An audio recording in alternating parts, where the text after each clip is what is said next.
Friends, మీకు ఈ video నచ్చితే లైక్ చేయండి, సబ్స్క్రైబ్ చేయండి. సో మన హాల్లో చుట్టూ విరబోసుకొని దయ్యంలాగా కూర్చొని ఉంటే అప్పుడే పావనమూర్తి దురంధర హాల్లోకి వస్తారు.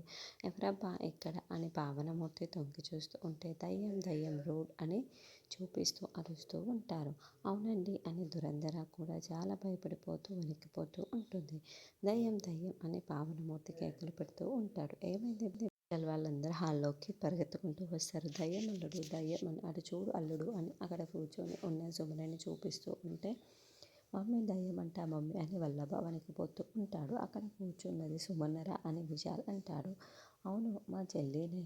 అదేంటి తల స్నానం చేసి జుట్టు ఆరబెట్టుకొని జడ వేసుకోకుండా అలా కూర్చుంది. ఏమైంది చెల్లి అని నేను అడుగుతూ ఉంటే ఏమైందో ఏంటో పిచ్చి పెట్టినట్లు ప్రవర్తిస్తుంది సుమన అని విక్రాంతి దగ్గరికి వస్తూ ఉంటాడు. దాంతో సుమన ఒక్కసారిగా చాలా దగ్గరికి రావద్దు అని గట్టిగా అరుస్తూ ఉంటుంది. ఏమైంది చెల్లి ఎందుకు అలా అరుస్తున్నావు అని నేను ప్రశ్నిస్తూ ఉంటుంది.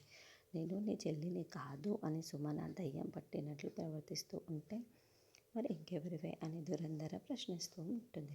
నేను నయనిని అని సుమన చెప్పటంతో అందరూ షాకింగ్గా చూస్తూ ఉంటారు. మరి సుమన ఏం నిజం రాబట్టడానికి అలా నయని దయ్యం పట్టినట్లు ప్రవర్తిస్తుంది అనేది నెక్స్ట్ ఎపిసోడ్.